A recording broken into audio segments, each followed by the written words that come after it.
ابھی بھی وہ اسٹیٹمنٹ اویلیبل ہے. تو سوچیں کہ یہ منی لانڈرر جو کہ پھر ایبسکانڈر فرام جسٹس یہاں سے بھاگا ہوا ہے وہ فائنانس منسٹر ہے.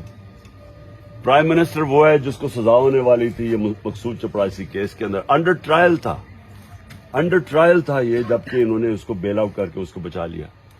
اس کے بیٹے دونوں باہر بھاگے ہوئے ہیں. نواز شریف جو سارا فیصلے کر رہا ہے اس کے بیٹے باہر بھاگے ہوئے ہیں کیونکہ وہ بتا نہیں سکتے کہ ان کی پراپرٹیز آئی کدھر سے.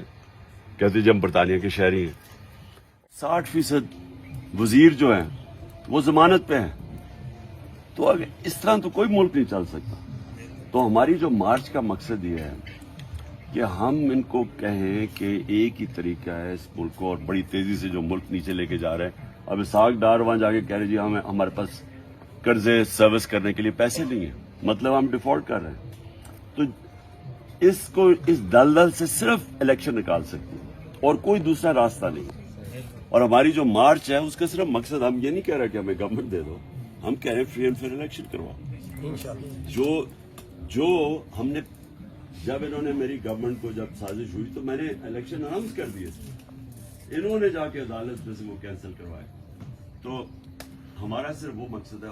اور جو پیریڈ ہے اب سے جو شروع ہو رہا ہے یہ بڑا امپورٹنٹ پیریڈ ہے. یہ ہم پوری مارچ کی تیاری ہے ہماری, اب بس فائنل ٹچز دے رہے ہیں. مارچ کا ہم پوری پلاننگ ایسی کر رہے ہیں کہ جو بھی ہم نے جو ان کی پلاننگ ہے اس کو سامنے رکھتے ہوئے اپنی ساری پلاننگ کر رہے ہیں. یہ یاد رکھیں کہ 3 لانگ مارچز ہمارے خلاف ہوئی تھیں. ہم نے نہ ان کو کسی کو روکا, نہ ان کے اوپر کچھ ٹیئر گیسنگ کی, نہ کوئی کنٹینرز رکھے. 2 دفعہ فضل الرحمان آیا تھا, 1 دفعہ آیا یہ بلاول, اور مریم بھی نکلی تھی لیکن وہ آدھے میں کہیں گم گئی تھی اس کی. آپ تھکتے نہیں ہیں کہ جو رزق ہے نا وہ اللہ کے ہاتھ میں, اور اللہ نے انسانوں کو آزاد کیا ہی اس طرح تھا کہ زندگی موت اس کے ہاتھ میں, رزق اس کے ہاتھ میں, اور عزت ذلت اس کے ہاتھ میں. تو یہ جب آپ سب ایک چیز یاد رکھیں کہ صرف آزاد انسان جو ہے نا وہ بڑے کام کرتے ہیں. جو لیڈر ہوتا ہے نا وہ آزاد ہوتا ہے. آپ نے یہ سب نے ایک چیز سمجھی, غلام لیڈر نہیں بن سکتے. لیڈر آزاد ہوتا ہے اور اس کی ایک مشن ہوتی ہے, اس کی ایک نظریہ ہوتا ہے, نظریہ بناتا ہے لیڈر. تو پہلی چیز تو اس کا ایک نظریہ ہوتا ہے, وہ آزاد ہوتا ہے. نمبر 2, بزدل آدمی لیڈر نہیں بن سکتا. لیکن جب آپ کو یہ خوف, وہ قرآن کی آیت ہے کہ جو لوگ ایمان لائے میں ان کے خوف دور کر دیتا. کیوں سارے جو نبی صلی اللہ علیہ وسلم کے سب لیڈرز بن گئے؟ کیونکہ ان کے اندر ایمان آ گیا, ان کے خوف دور تھے, ان کی ویژن بڑی ہو گئی. پھر جہاد اکبر جو اپنی نفس کے اوپر قابو پاتا ہے, وہ اصل طاقت وہ ہوتی ہے جب آپ کے اوپر قابو پا جاتے ہیں. اور پھر جو انصاف کرتا ہے لیڈر ہمیشہ امانت دار ہوتا ہے, صادق اور امین, سچا ہوتا ہے. اور یہ 2 سب سے امپورٹنٹ کوالٹیز, سچائی اور امانت داری.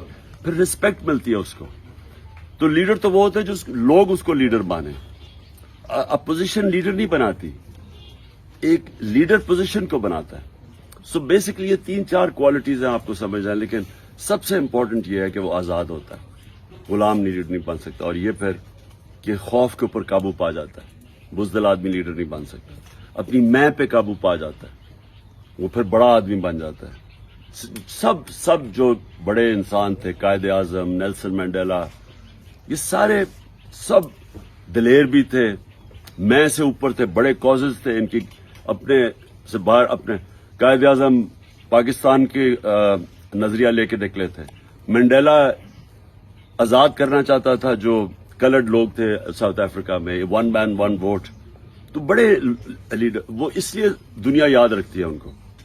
جو صوفی حضرات یہاں سارے ہمارے ابھی بھی ان کے عرس کے اوپر لاکھوں لوگ آتے ہیں. کیوں آتے ہیں؟ وہ سارے اپنی ذات کے لیے نہیں تھے, وہ بڑے انسان تھے, وہ انسانیت کی بہتری کے لیے آئے تھے. تو جو بھی انسانوں کے یہ کرتا ہے, ان کی خدمت کرتا ہے, لوگ اس کو رسپیکٹ کرتے ہیں.